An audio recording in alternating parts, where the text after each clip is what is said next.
The ship came out of faster-than-light travel with a shudder that rattled every bolt in its frame. Captain Alara Voss gripped the armrest of her command chair and watched through the main viewport as the stars stopped streaking and became still points of light again. And there, hanging in the blackness like a city made of glass and starlight, was Concord Station. It was bigger than anything humanity had ever built. The station stretched across hundreds of kilometers, a sprawling web of rings and towers and docking arms that glowed with soft light in every color Voss could name, and a few she could not. Ships of every shape moved around it like fish around a reef. Some were smooth and organic, like living things. Others were sharp and geometric, built by minds that thought in straight lines and hard angles. And none of them looked like anything from Earth. Voss let out a slow breath. "Well," she said to no one in particular, "we're here." Behind her, Dr. Idris Okafor leaned forward in his seat, his dark eyes wide with the kind of wonder that made him look 20 years younger. He was the chief xenolinguist aboard the UES Meridian, which was a fancy way of saying he was the person responsible for making sure humanity did not accidentally insult an alien species in its first week among the stars. He had spent 30 years preparing for this moment. "It's beautiful," he whispered. "It's terrifying," said Lieutenant Commander Priya Chen from the navigation console. She was not wrong. The Galactic Concordance had been watching Earth for decades. Humanity had known about this for only the last 5 years, and ever since the Concordance had sent a formal invitation to join their alliance. The message had been simple, polite, and had caused every government on Earth to lose its collective mind for about 6 months before they finally agreed on a response.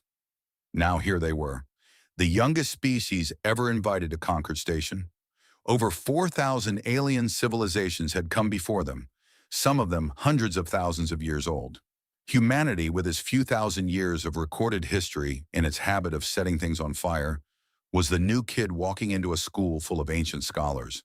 The docking procedure took an hour. The Meridian was guided into a berth by automated systems that moved with a precision that made human technology look like it was held together with tape and hope. When the airlocks finally connected and the doors opened, a wave of air rolled into the ship. It smelled clean, almost too clean, with a faint sweetness underneath that Voss could not identify. Standing on the other side was their liaison. Ambassador Thelvan of the Sithari was tall, nearly 7 feet, with skin that looked like it was made of living crystal. Light moved beneath the surface of his body in slow shifting patterns, blues and whites and pale golds that pulsed gently like a heartbeat. His face was roughly humanoid but smoother, with no nose and eyes that were large, deep, and the color of a winter sky. When he spoke, his voice was calm and measured, like water running over smooth stone. "Captain Voss," he said, and the translation device clipped to his chest turned his words into perfect English with only a slight delay. "To you, on behalf of the Galactic Concordance, I welcome humanity to Concord Station. We have waited a long time for this day." Voss shook his hand. His skin was cool and hard, like polished quartz. "Thank you, Ambassador. We're honored to be here." Thelvan led them through corridors that were wide enough to fit a dozen humans walking side by side. The walls seemed alive, shifting in color and texture as they walked, responding to some system Voss did not understand. They passed aliens of every description, creatures with too many legs, beings that floated in anti-gravity fields, something that looked like a cloud of golden dust that rearranged itself into a vaguely polite shape as they passed. None of them looked at the humans with hostility, but Voss noticed something else in their gazes. Curiosity, yes, but also something careful, something watchful. The way a person might look at a new animal in a zoo before deciding whether it was safe. The welcome banquet was held in a hall so vast that the ceiling was lost in a soft haze of light. Hundreds of species were gathered, seated or standing or hovering at tables designed to accommodate every body shape imaginable. The food was served on platforms that adjusted to each species' needs. For the humans, the plates held something that looked and tasted remarkably like roasted chicken, which Okafor found both impressive and slightly suspicious. Voss sat at the head of the human delegation, flanked by Okafor and Chen. Around them, the noise of the banquet was a symphony of clicks, hums, whistles, and deep vibrations that Voss could feel in her chest more than hear with her ears. Translation devices worked overtime, so turning the chaos into a murmur of polite conversation.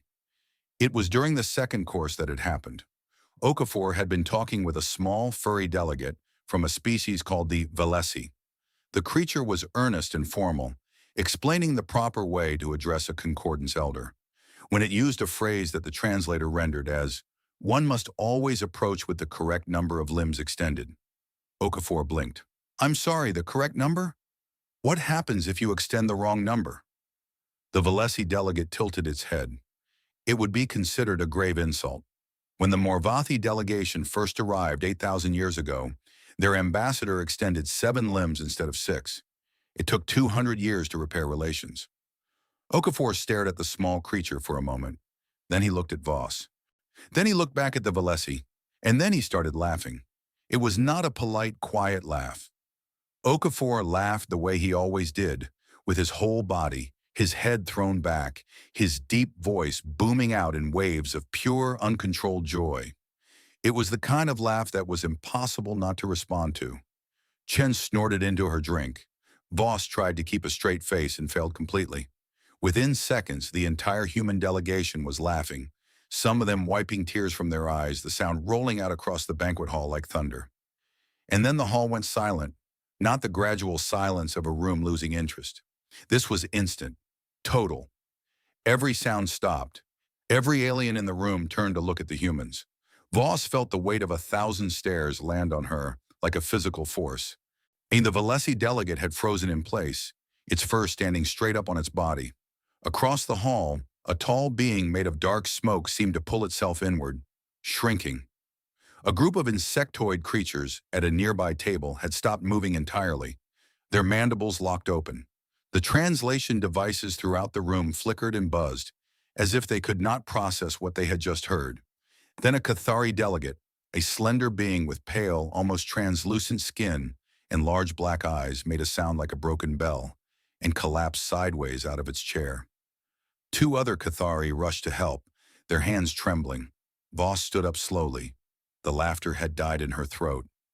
"What just happened?" she said quietly. No one answered. The aliens were not looking at the humans the way they had before, with cautious curiosity. Or they were looking at them with something much older and much deeper. They were afraid. The banquet ended within minutes. Thelvan appeared at Voss's side and took her arm with a grip that was gentle but insistent. He guided her away from the hall and into a smaller room, a private chamber with walls that dimmed to a soft gray as the door closed behind them. His crystalline skin had changed. The warm blues and golds were gone. He was pale now, almost colorless, and the light beneath his surface pulsed in quick, uneven patterns. Voss had spent enough time studying Sithari body language to know what that meant. He was not just uncomfortable, he was deeply, genuinely frightened. "Captain Voss," he said, and his voice was no longer smooth. There was a crack in it, a fracture in that careful calm. "I must ask you something, and I need you to answer me honestly." "Of course. The sound your species just produced, the vocalization. What was it?" Voss frowned. "We were laughing." "Laughing," Thelvan repeated, as if testing the word for hidden edges. "Yes, it's something humans do when something is funny, when something surprises us in a good way, or when something is absurd, or when we're happy. It's completely normal for us." Thelvan stared at her for a long time. The light in his skin dimmed further, until he was nearly dark. Then he looked away and said nothing. Voss waited. She had commanded warships and negotiated peace treaties and stared down political enemies without blinking. But the silence in that room and the look on Thelvan's face made something cold settle in her stomach. "Ambassador," she said. "What's wrong?" "I cannot explain tonight," he said finally. "But I must ask you and your crew to return to your ship for now. I will come to you in the morning. Please trust me when I tell you that this is very important." Voss agreed because she had no other choice. She gathered her crew and walked back to the Meridian through corridors that now felt very different. The aliens they passed did not watch them with curiosity anymore. They moved aside. They created distance. One species, a group of beings that looked like walking trees, physically turned away as the humans passed, pressing their bodies against the wall. Back on the ship, Voss sat alone in her quarters and opened the communication logs. Standard procedure after any diplomatic event was to check for any formal messages from the concordance. There was one message. It was flagged with a classification code that Voss had to look up in the concordance database they had been given. When she found it, she read the description 3 times to make sure she understood. Class 7, Behavioral Monitor. Applied to pre-war civilizations exhibiting signs of imminent destabilization or potential for mass violence. The Galactic Concordance, in the time it had taken the humans to walk back to their ship, had classified them at the same threat level as civilizations on the edge of genocide. Because they had laughed. Voss closed the screen. She sat in the dark for a long time, listening to the hum of her ship around her, and tried to understand what kind of galaxy they had just walked into. Outside, Concord Station continued to turn slowly in the starlight, beautiful and vast and suddenly deeply unfriendly. Thelvan did not come in the morning. He did not come for 3 days. During that time, the human delegation was confined to a section of Concord Station that included their docking berth, a small recreation area, and a viewing gallery that looked out over one of the station's many garden rings. It was polite confinement. The food was excellent. The quarters were comfortable. But there were guards at every exit point, tall beings in dark armor that did not respond to conversation, and the corridors that had been open to the humans before were now sealed behind energy barriers that hummed softly when anyone got too close. Captain Voss handled it the way she handled most things. She kept her crew calm, maintained their routine, went and spent her private hours reading everything she could find in the Concordance cultural database they had been given access to. The database was enormous, a library that contained the recorded knowledge of over 4,000 civilizations spanning 200,000 years. Most of it was still locked behind clearance levels the humans did not have, but what was available was enough to keep Voss reading for days. Dr. Okafor took a different approach. He was looking for one specific thing. He sat in the small workspace the Concordance had provided, surrounded by holographic displays that floated in the air around him like glowing pages of a book. His fingers moved through the data with the speed of someone who had spent his entire life learning languages and the cultures that created them. He searched for references to laughter. He searched for descriptions of involuntary vocal responses to humor. He searched for any concept in any of 4,000 civilizations that matched what humans called being funny. He found nothing. Not a single species in the entire recorded history of the Galactic Concordance had ever developed laughter. Not one. In 200,000 years of galactic civilization, across millions of worlds and billions of species that had risen and fallen, nothing had ever laughed before. Okafor sat back in his chair and stared at the empty search results for a long time. Then he started looking at what the aliens did have instead. The Concordance database had extensive records on emotional expression across species. Every civilization that joined the Alliance submitted detailed studies of their psychology, their social behaviors, their ways of communicating feeling. Okafor read through hundreds of them, then thousands, looking for patterns. The pattern he found was disturbing in its consistency. Among all known sapient species, emotional expression was linear and proportional. When a Sithari felt joy, the light in their crystalline skin increased in brightness. More joy meant more light. Less joy meant less light. It was a straight line, a simple equation. The same was true for every other emotion. Pain produced distress signals that scaled with the intensity of the pain. Fear triggered retreat behaviors that grew stronger as the threat grew larger. Contentment produced calm, steady biological rhythms. Everything matched. Everything was predictable. Input led to output in a clean, rational way that any scientist could model and any computer could predict. Well, human laughter broke every single one of these models. Okafor made a list of the things that made humans laugh, and the list itself was enough to give him a headache. Humans laughed when they were happy. They also laughed when they were nervous. They laughed when they were embarrassed. They laughed when they were in pain. They laughed at funerals. They laughed in war zones. They laughed when they were terrified. They laughed at things that were not funny at all, and they failed to laugh at things that should have been hilarious. And there was no reliable way to predict which response would happen in any given situation. Laughter was involuntary. It could not be fully controlled. It was contagious, spreading from person to person in a way that bypassed rational thought entirely. It was acoustically complex, one combining elements of breathing, vocalization, and muscular contraction in a pattern that was unique among all known biological sounds. And most critically, it often occurred in direct response to danger, suffering, failure, and death. Okafor understood now why the aliens had been afraid. From their perspective, laughter must have looked like madness. On the fourth day, Thelvan finally returned. He arrived at the human quarters looking tired, which for a Sithari meant that the light in his skin moved sluggishly, and his normally smooth surface had developed faint, hairline cracks along his arms and neck. Stress fractures, Okafor knew, the Sithari equivalent of dark circles under the eyes. Voss met him at the entrance. She did not waste time on pleasantries. Ambassador, my crew has been confined for 3 days without explanation. I think we deserve to know what's happening. You do, Thelvan agreed.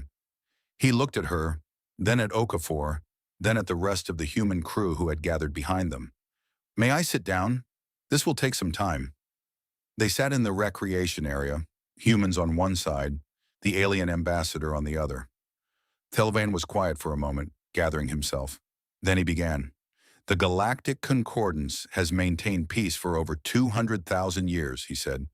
In that time, we have studied thousands of species.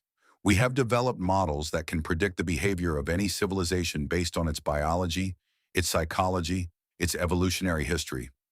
These models are very accurate. They have allowed us to identify potential threats before they become dangerous and to guide young civilizations toward peaceful integration. He paused.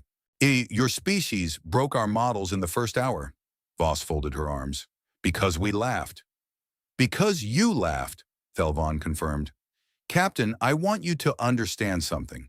The Concordance has a classification system for behavioral phenomena. Every sound, every gesture, every social ritual that a species produces is cataloged and analyzed. We have tens of millions of entries in this catalog. Your laughter does not match any of them. It is, as far as the Concordance is concerned, entirely unprecedented. Okafor leaned forward. I've been looking through your database. I noticed the same thing. No species has ever developed anything like laughter.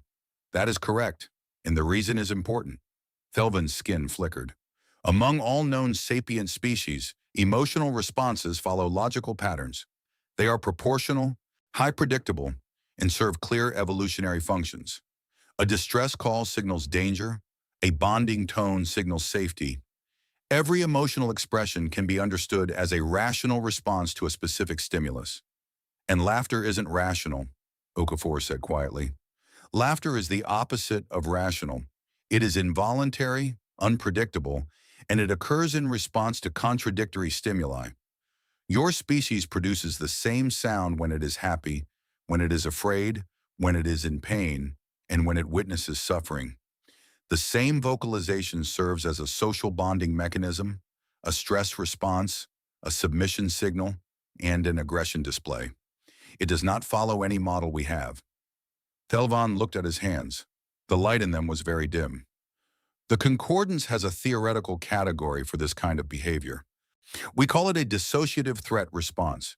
It describes a species whose neurology has been so deeply damaged by evolutionary trauma that its emotional processing has fractured. The signals have become crossed. Pain triggers pleasure. Fear triggers joy. Destruction triggers celebration. The room was very quiet. In our models, Thelvan continued, a species that exhibits dissociative threat response has been broken by its own evolution. It has been hurt so deeply, for so long, that its mind has shattered and reassembled itself in a way that allows it to function, but that makes it fundamentally unpredictable. Such a species cannot be deterred by pain, because pain makes it laugh. It cannot be deterred by fear, because fear makes it laugh. It cannot be deterred by the threat of death, because death itself makes it laugh. He looked up at Voss. Do you understand what I'm telling you, Captain? In the eyes of the Concordance, a species that laughs is a species that has learned to enjoy its own destruction. And a species that enjoys its own destruction cannot be controlled, cannot be predicted, and cannot be stopped. Voss sat very still. Around her, the crew of the Meridian was silent. their faces carrying a range of expressions, from shock to something that might have been dark amusement. Because that, of course, was exactly the kind of thing a human would find grimly funny. "You think we're insane," Voss said flatly. "I think your species has endured something that no other species in the galaxy has endured and survived," Thelvan said. And there was something in his voice that was not quite fear and not quite pity, but something in between. "Your planet is classified as a Category 12 Death World, Captain. That is the highest rating the Concordance assigns.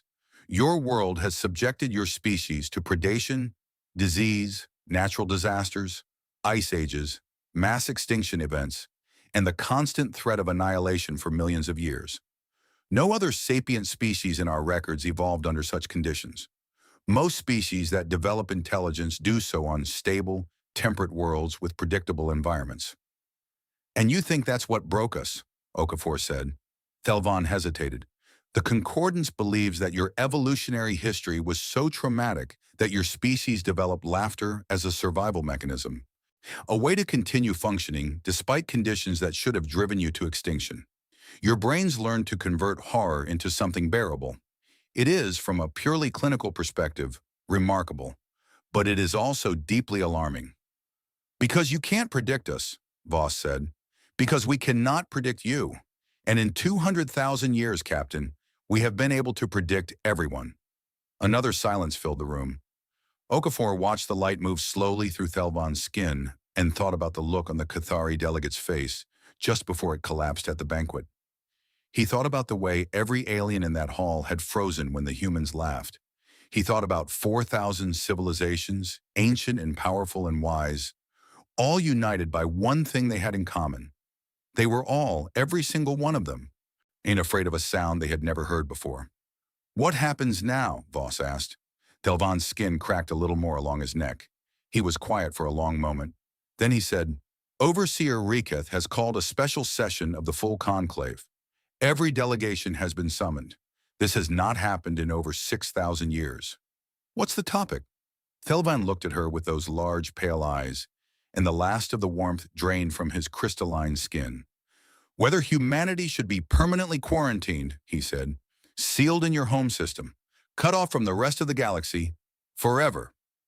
The word hung in the air like a held breath. Voss looked at her crew. She looked at Okafor, who met her eyes with a steadiness that she was grateful for. She looked at Chen, who had gone pale but whose jaw was set in a hard line. She looked at the rest of them, these strange, loud, laughing creatures from a death world, who had somehow clawed their way to the stars only to be told that the stars were afraid of them. Then she looked back at Thelvan. "When is the session?" she asked.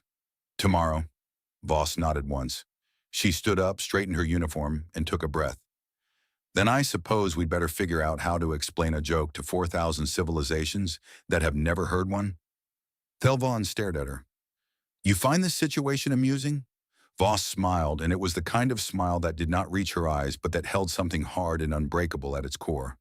"Ambassador, if I couldn't find this funny, I'd have to find it terrifying. And I think you've had enough terrified species for 1 week." Thelvan said nothing, but as he turned to leave, Okafor could have sworn he saw the faintest flicker of something new in the alien's crystalline skin. Not fear, not pity, something that might, in time, become understanding. The great conclave chamber was the largest enclosed space Captain Alara Voss had ever seen. It was built in the shape of a vast bowl, with thousands of platforms rising in tiers from a central floor, each one designed for a different species. Some platforms were filled with water, others burned with controlled fire. Some existed in pockets of different atmospheres, sealed behind shimmering energy fields that kept their occupants alive. The ceiling was so far above that it disappeared into a gentle glow like an artificial sky. 4,005 delegations were present. None of Voss knew this because the number was displayed on a floating marker near the entrance, updating in real time as the last few species took their positions. Each delegation represented a civilization. Each civilization represented billions of lives. The weight of it pressed down on her shoulders like a physical thing. She stood on the central floor with Okafor and Chen beside her, 3 humans in the middle of a room that held representatives from every known intelligent species in the galaxy. The floor beneath them was transparent, and through it Voss could see the stars turning slowly below the station. It was either beautiful or terrifying, and she had decided not to think about which.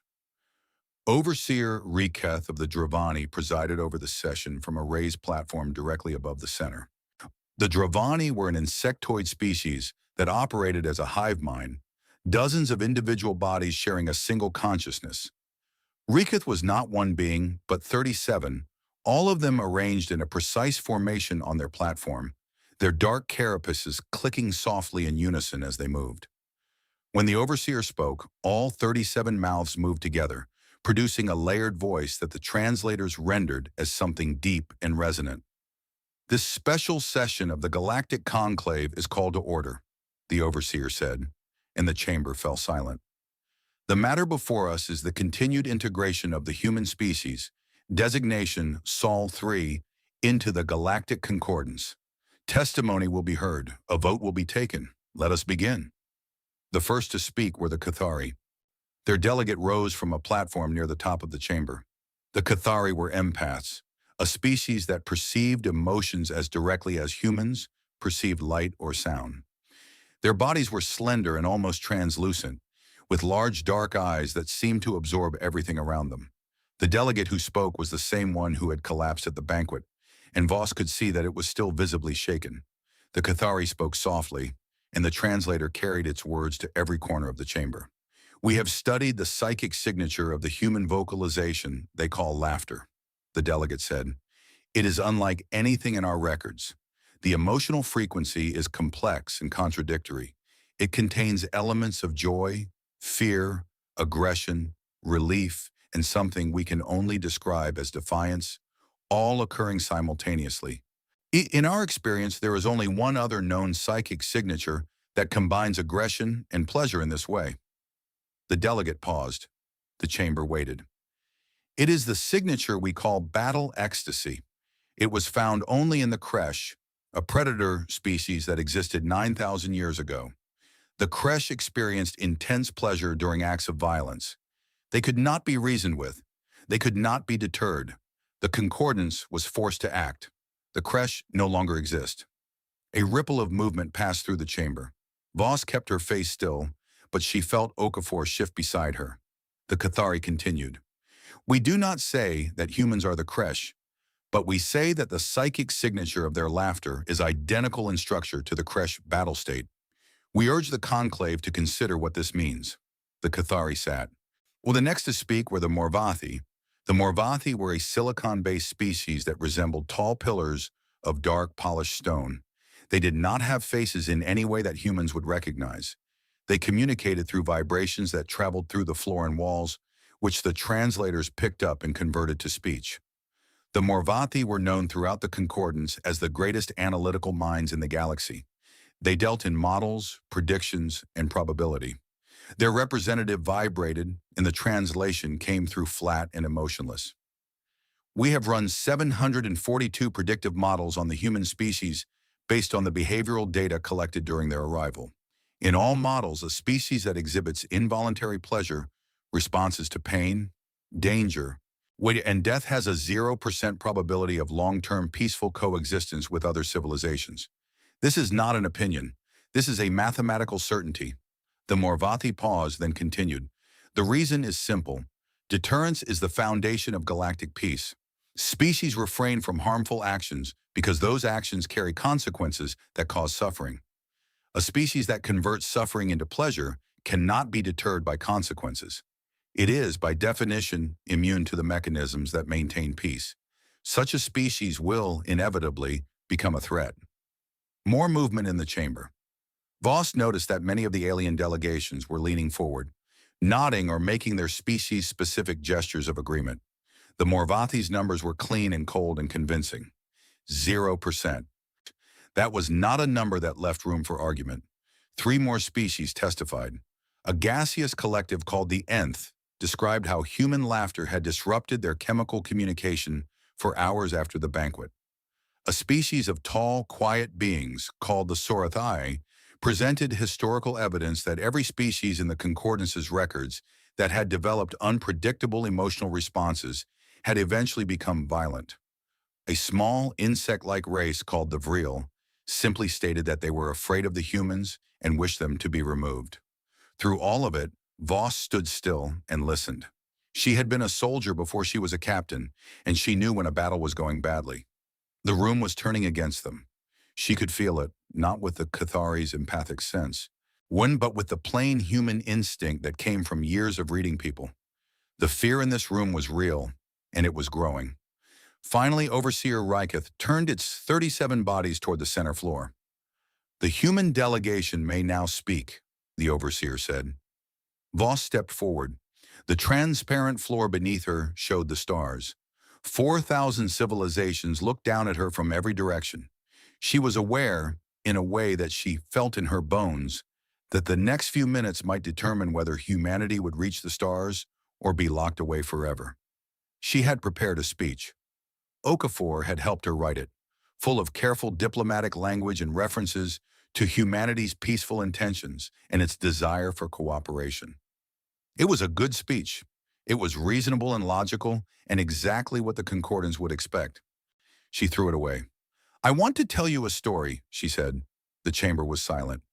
In the year 2031, a human pilot named Yuki Tanaka was flying a test mission in low Earth orbit. She was alone in the spacecraft. 18 minutes into the flight, a micrometeorite struck her oxygen line. She had about 7 minutes of air left, and she was too far from any rescue. She knew she was going to die. Voss paused. She looked around the chamber, at the thousands of alien eyes and sensors and receptors trained on her. Yuki Tanaka spent the first 2 minutes trying to fix the line. When she realized she could not, she spent the next minute contacting Mission Control to report the situation and transmit her flight data so it could be used to save future pilots. And then, with 4 minutes of air remaining, she turned her camera to face the viewport. Voss took a breath. Outside her window was the Earth, the Pacific Ocean, the curve of the atmosphere, the light of the sun on the clouds. She looked at it for a long time, and then she laughed. Not because she was happy, not because she was insane. She laughed because she was a human being looking at the most beautiful thing she had ever seen, and she was about to die. And the only thing she could think to say was... Voss's voice was steady, but something in it had changed. Something had gotten through the armor. Her last words were, "Well, that's a hell of a view." The chamber was absolutely still. She died 4 minutes later, and when Mission Control released the recording, billions of people on Earth heard it. And do you know what they did? She looked up at the Cathari delegate. She looked at the Morvathi. She looked at the Vril who were trembling on their platform. They laughed and they cried at the same time, because that is what laughter is. It is not madness. It is not bloodlust. It is a human being standing at the edge of the worst thing that can happen and choosing, in that moment, to find something beautiful in it. Something worth smiling about. Even if it is the last thing they ever do. Silence. Deep, vast, galaxy-wide silence. Then Overseer Ryketh spoke. "The conclave thanks the human delegation for its testimony. The vote will now be taken." The voting was done through the platforms themselves. Each delegation registered its position, and the results were displayed in real time on a massive holographic counter that floated above the center of the chamber. Voss watched the numbers climb. For quarantine, 847. Against quarantine, 612. The gap widened. For 1,200. Against 1,050. Then it tightened. For 1,588. Against 1,573. Species after species cast their votes, and the two numbers climbed together like runners in a race that neither could pull away from. When the count reached the final tallies, Voss had to read the numbers twice to be sure. For quarantine, 2,011. Against quarantine, 1,994. The motion to quarantine humanity was winning, but not all delegations had voted. A small cluster of species, 17 in total, had abstained. Their platforms glowed with a neutral white light that stood out against the green and red of the decided votes. Overseer Ryketh addressed the abstaining delegations. The undecided parties have 26 standard hours to cast their votes. If no majority is reached, the motion will be decided by the Overseer's authority. This session is suspended. The chamber began to empty. The noise returned, hundreds of species murmuring and clicking and vibrating to each other as they filed out. Voss stood on the transparent floor and watched the undecided platforms, their white light steady and uncommitted. Okafor stepped up beside her. "That was close," he said quietly. "It's not over." "No." He looked at the list of abstaining species displayed on the nearest screen. His finger stopped at one name. The Scythari abstained. Voss nodded. She had noticed. Thelvan's delegation had not voted. "He's afraid," Okafor said, "but I don't think he's afraid of us. I think he's afraid of what it means if we're right." Voss looked at him. "What do you mean?" Okafor stared at the undecided platforms. In those small points of white light in a sea of green and red, and something thoughtful moved behind his eyes. "If laughter isn't madness," he said slowly, "if it's actually something valuable, something useful, something that helps a species survive, then the concordance has to ask itself a very uncomfortable question." "Which is?"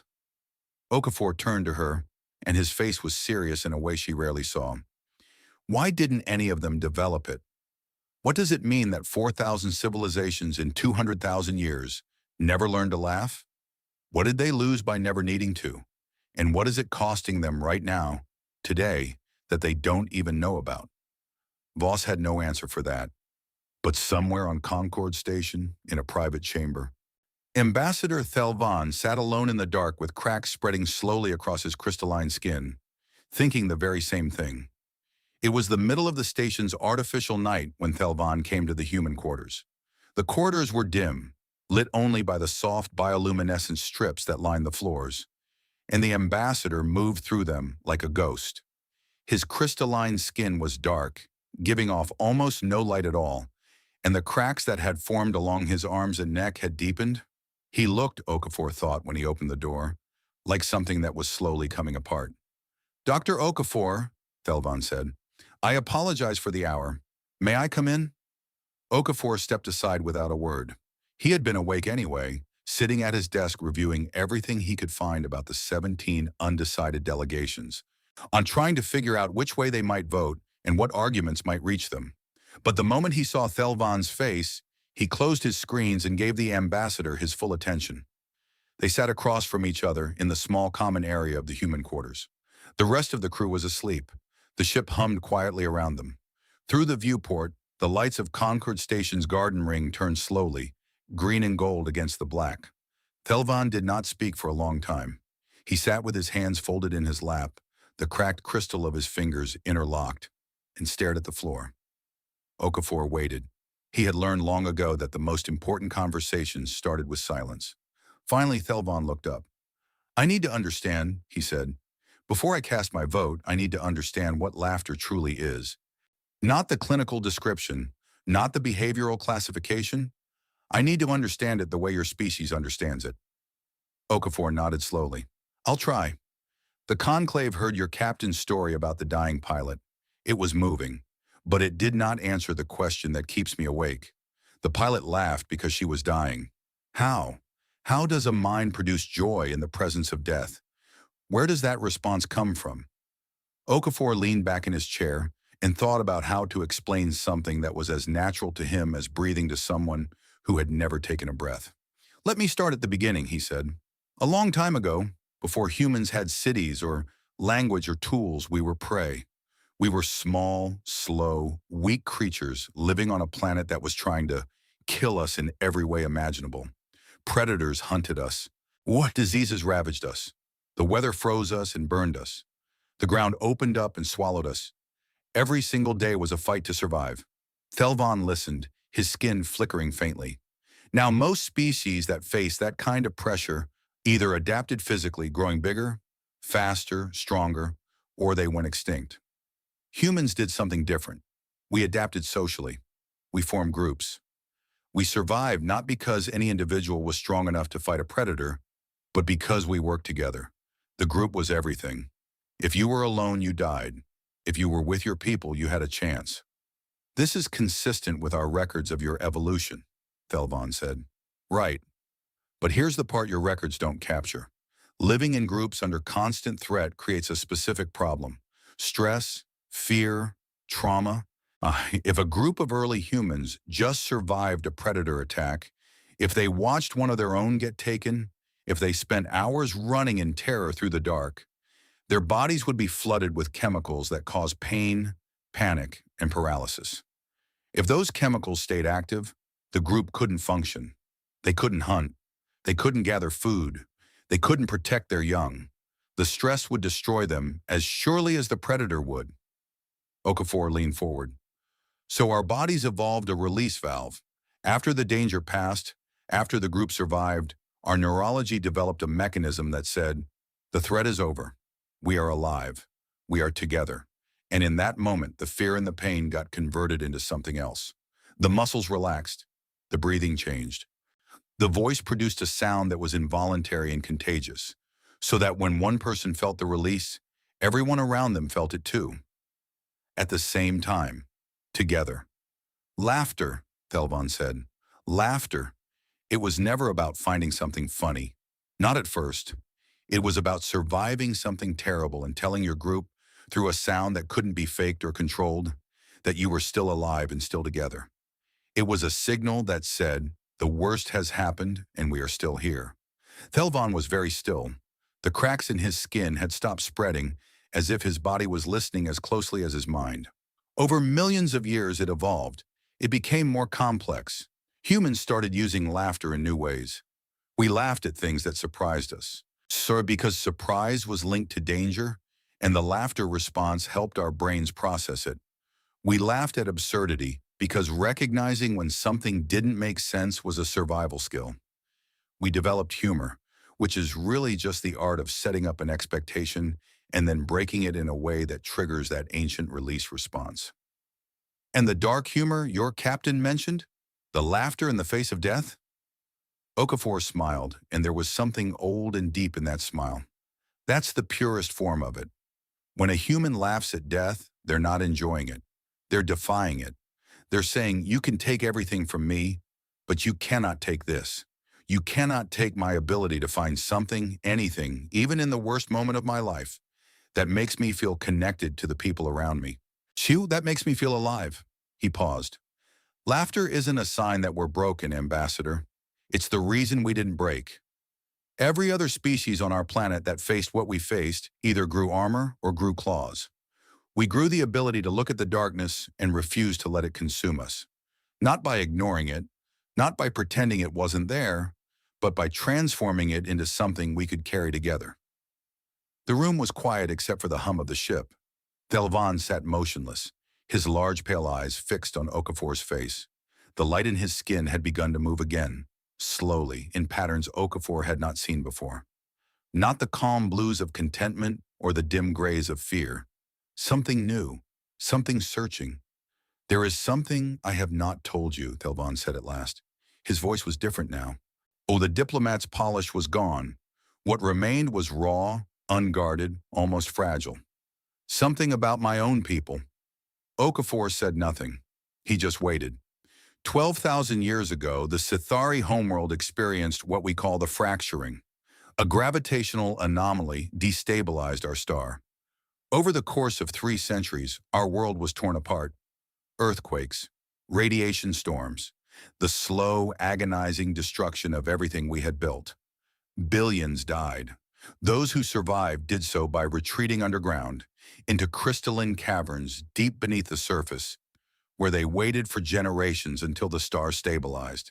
Thelvan's hands were trembling. The cracks in his skin glowed faintly, as if something beneath was trying to get out. We survived. We rebuilt. We joined the Concordance and became one of its most respected members. But the fracturing never left us. Among the Sithari, trauma is not merely psychological, it is physical. It is encoded in our crystalline structure and passed from generation to generation. Every Sithari alive today carries the fracturing within them. We feel it in our bones, in our skin, in the cracks that form when we are stressed or afraid. He held up his hands. The hairline fractures were visible even in the dim light, a web of tiny breaks running through crystal that should have been smooth and whole. These cracks, he said, they are not just from this week. They are from 12,000 years ago. They are the fracturing, still echoing through my body, through every Sithari body. We carry it silently because we have no other choice.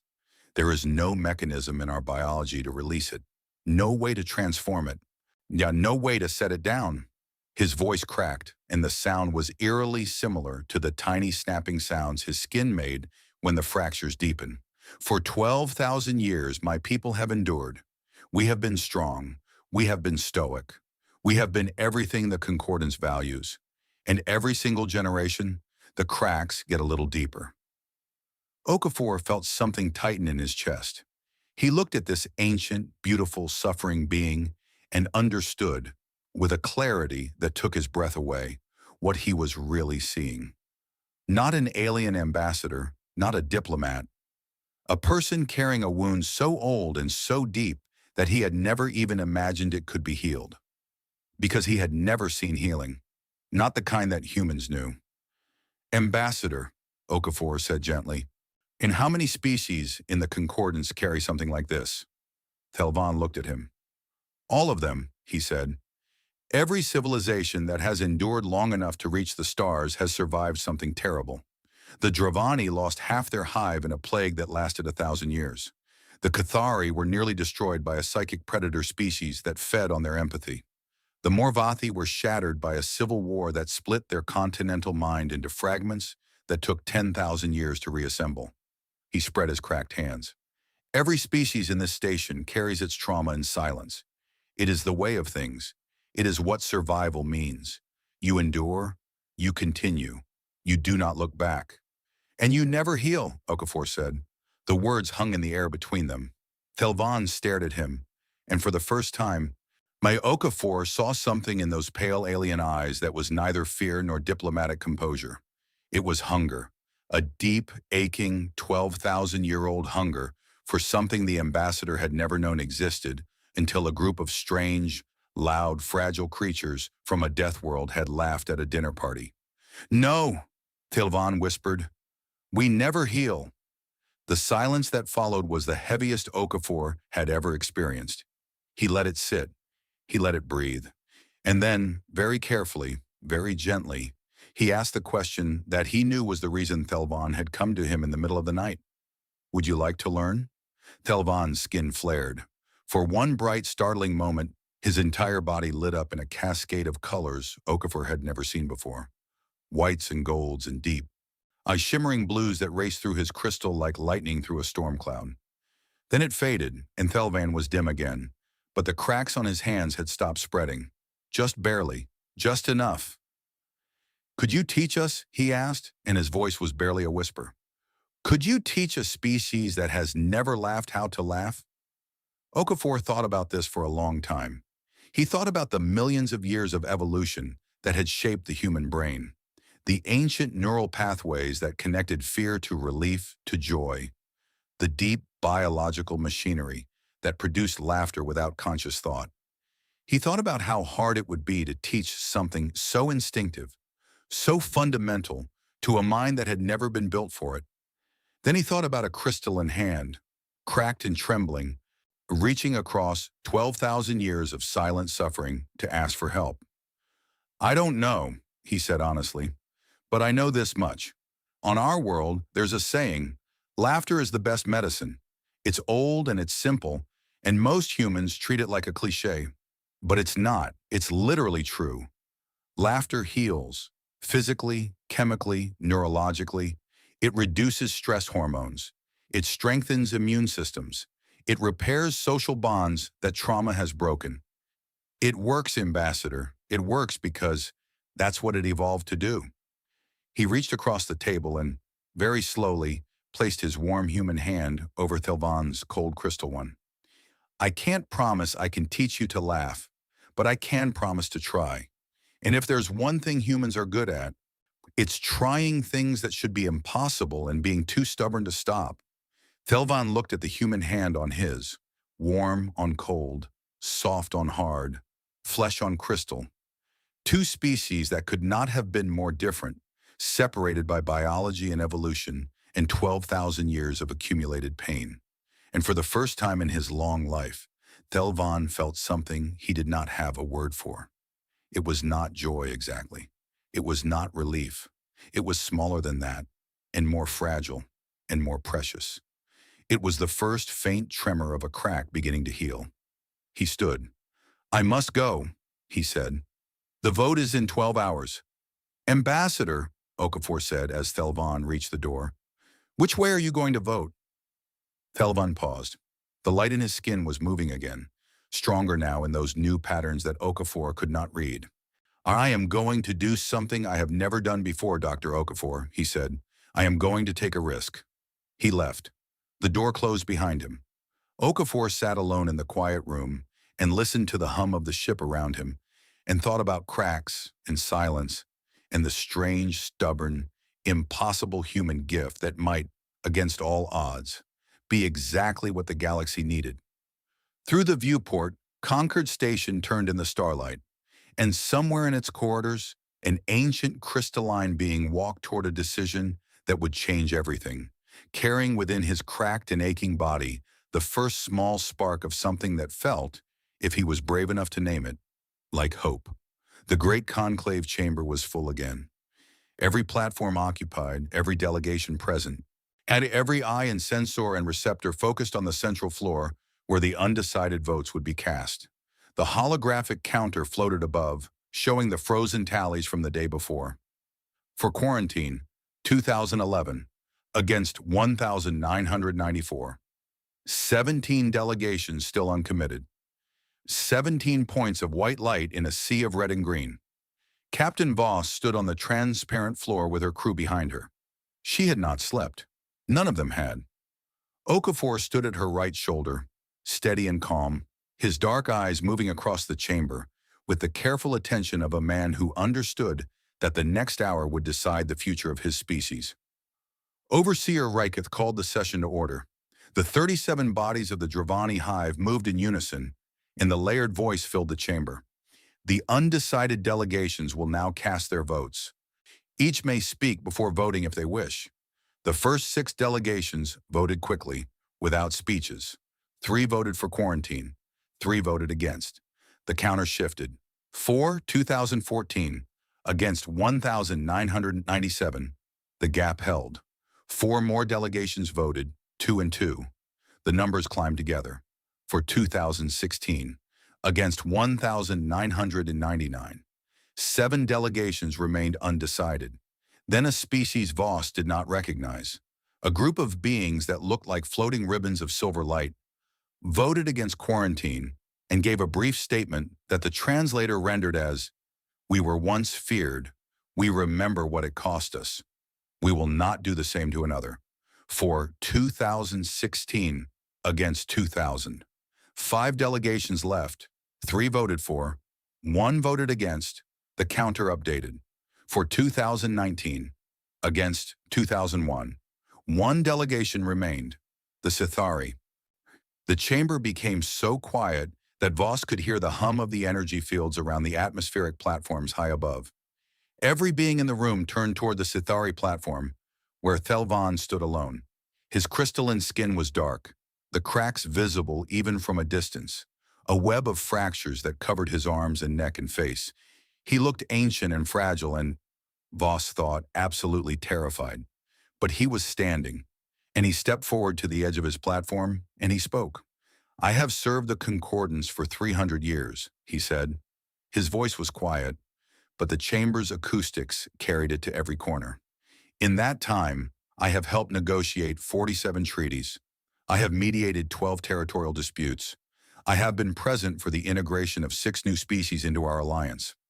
In all of that time, I have never once questioned the wisdom of the Concordance. Until now." The chamber stirred. Thelvan continued. "We have heard testimony that human laughter is dangerous, that it matches the psychic signature of extinct predator species, that it breaks our predictive models, that a species which laughs at death cannot be controlled. All of this is true. I do not dispute the data. I do not challenge the models." He paused, and the light in his skin flickered like a candle in a draft. Instead, I want to ask this conclave a question that I believe none of us has ever thought to ask. Not in 200,000 years.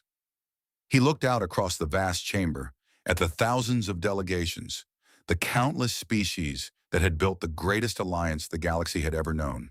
What has our silence cost us? No one moved.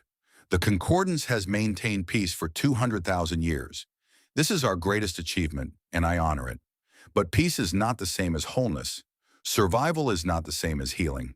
And I stand before you today with the cracks of a 12,000-year-old catastrophe running through my body, to tell you something that I have never told anyone outside my own species. His voice trembled, and the sound of it, the raw, unguarded vulnerability, sent a visible ripple through the chamber. The Cathari delegates leaned forward. The Morvathi pillars vibrated at a lower frequency. Even the Dravani overseer went still. My people carry our trauma in our bones. It is encoded in our crystal. It passes from parent to child, generation after generation, and every generation. It grows heavier. We have no way to release it. We have no mechanism to transform it. We endure because endurance is all we know. He held up his cracked hands for the chamber to see. And we are not alone. Every species in this room carries its own wounds. The Dravani carry their plague. The Cathari carry the scars of the hollow ones who fed upon their empathy. The Morvathi carry the memory of their shattered mind. We all carry something, and we carry it in silence, because silence is what the Concordance taught us. Be calm, be rational, be predictable, and never ever let the pain show. He lowered his hands. For 200,000 years, that has been enough. But I look around this chamber and I see the cracks, not just in my own skin, in all of us, in the Dravani's rigid formations that grow more brittle with each century, in the Cathari's increasing sensitivity that makes them collapse at the first unexpected emotion, in the Morvathi's models that grow more desperate to predict everything because they cannot bear the memory of the one time they failed to predict themselves. His voice steadied. Something was changing in him. The fear was still there, but beneath it, something else was rising, something that burned brighter than the fear. We looked at humanity and saw madness. We heard their laughter and heard the echo of the creche. We ran our models and found 0% probability of peaceful coexistence, and all of that analysis was based on a single assumption, that the way we have always done things is the right way, that silence is strength, that control is safety, that the absence of laughter is a sign of healthy civilization. He took a breath, and when he spoke again, his voice carried across the chamber with a clarity that made even the ancient overseer turn all 37 heads toward him. But what if we were wrong? What if the silence that we call peace is actually a wound that we have been too afraid to name? What if the control that we call wisdom is actually a cage that we built for ourselves because we did not know there was any other way? And what if this strange, loud, terrifying species from a death world has stumbled upon the one thing that all our knowledge and all our centuries could never give us? He looked down at the central floor, at Captain Voss and her small crew of fragile, warm, breakable humans. A way to face the darkness and choose together, not to be consumed by it. The chamber was utterly silent, not the tense silence of fear, a different kind. The silence of 4,000 civilizations hearing something true for the first time. I do not know if humanity's laughter is safe, Thelvan said. I do not know if it is wise to let them stay. I know only that for 300 years I have watched the Concordance maintain peace, and I have watched the cracks grow deeper, and I have never once seen anyone offer a way to heal them. Until a human being looked me in the eye and said, "Would you like to learn?" He straightened. The cracks in his skin were still there, deep and visible, but the light beneath them was stronger now than Voss had ever seen it. Not the calm, diplomatic glow of a Scythari in control. Something wilder, something braver.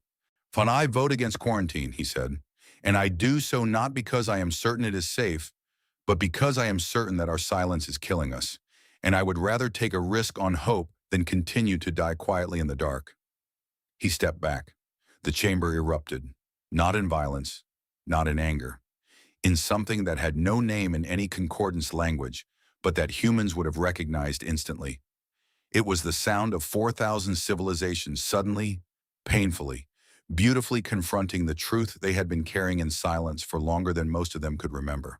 The Dravani clicked in chaotic, broken patterns that shattered their usual precision.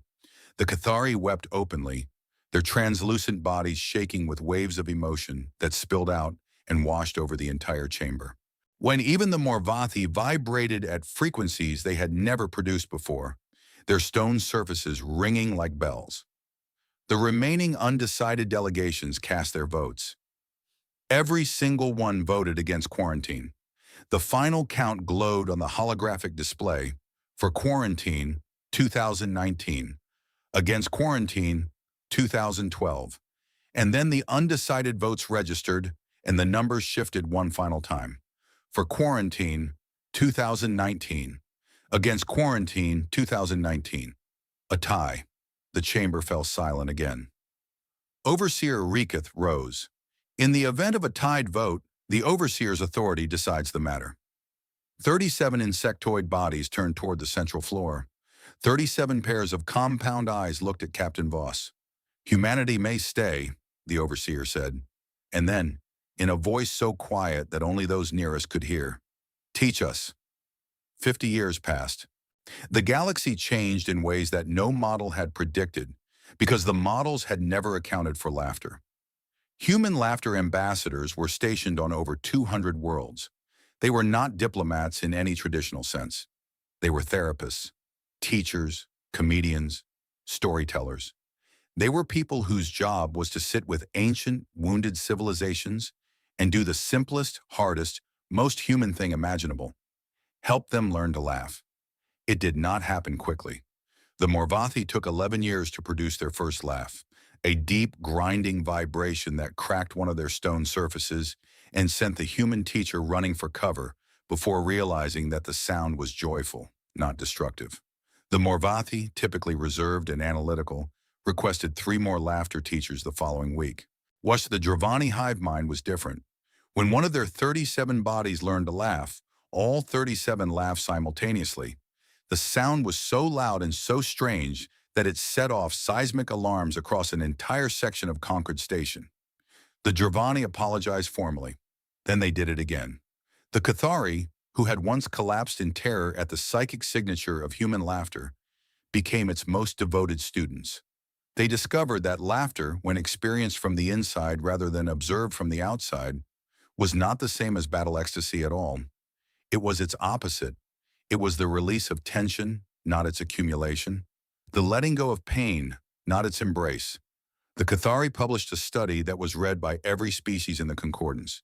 Its title, roughly translated, "When was the sound we feared was the sound we needed." On the Cathari homeworld, deep in the crystalline caverns where their ancestors had once sheltered from the fracturing, a generation of young Cathari gathered in circles and tried to laugh. Their attempts were awkward and strange, more like the sound of ice breaking than anything a human would recognize. But when they did it together, in groups, their crystalline bodies resonated with each other, and the sound became something beautiful, a shimmering, ringing chorus that echoed through the caverns and, for the first time in 12,000 years, began to fill the cracks. And on Concord Station, on a quiet evening, 50 years after the vote that changed everything, an old woman sat on a bench on the observation deck and waited for a friend. Captain Alara Voss, long retired, Amri looked thinner than she once had. Her hair was white, and her hands were spotted with age, and she walked with a cane that she pretended she did not need. But her eyes were the same, sharp and warm and full of the kind of humor that time could not diminish. Thelvan arrived slowly.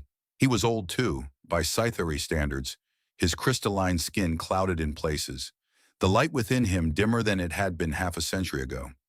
But the cracks that had once covered his body had changed. They were still there, faint lines running through his crystal, but they no longer looked like damage. They looked like the veins of gold that ran through ancient stone, the marks of something broken that had been made whole in a way that was more beautiful than the original. He sat beside her. For a while they said nothing, and just watching the stars turn beyond the viewport. "I have something for you," Voss said finally. She reached into her pocket and pulled out a small data chip. It's a collection of every terrible joke Okafor ever told. He recorded them before he retired last year. Said you'd appreciate them. Thelvan took the chip and held it in his translucent fingers. Dr. Okafor's jokes were never funny. I know. That's what made them funny. Thelvan considered this. His skin flickered. And then slowly, imperfectly, with a sound like wind chimes caught in a storm, he laughed. It was not a human laugh. It was broken and strange and crystalline, a sound that no other species in the galaxy had ever produced before a human had shown them how. It cracked and rang and shimmered in the air of the observation deck, and it was, without question, the worst laugh Voss had ever heard. She grinned. That's terrible. Thelvan's skin glowed brighter than it had in years, light racing through the golden cracks of his crystal, in patterns that were wild and uncontrolled and utterly new. Then why are you smiling? Voss looked at her old friend, this ancient, cracked, luminous being who had once been so afraid of a sound that he had nearly voted to lock an entire species away. She looked at the golden light running through his scars, and she felt something rise in her own chest, something warm and old and unbreakable. Because it means you're going to be okay, she said. Outside the viewport, the galaxy turned. Concord Station hung in the darkness, glowing with the light of 4,000 civilizations. And from somewhere deep within its corridors, carried by the station's acoustic systems and amplified by the resonance of crystal and chitin and stone and 100 other materials that had never been designed for this purpose, came a sound. It was laughter, clumsy and strange and imperfect, produced by beings who had never evolved the capacity for it, but who had learned it anyway, taught by a species that had been forged in fire and darkness and had emerged carrying the one gift the galaxy never knew it was missing. The sound of creatures who had stared into the worst the universe could offer and had chosen, despite everything, to find joy. It echoed through the station. It rippled out into the dark. And the galaxy, ancient and vast and wounded, began, slowly at last, to heal.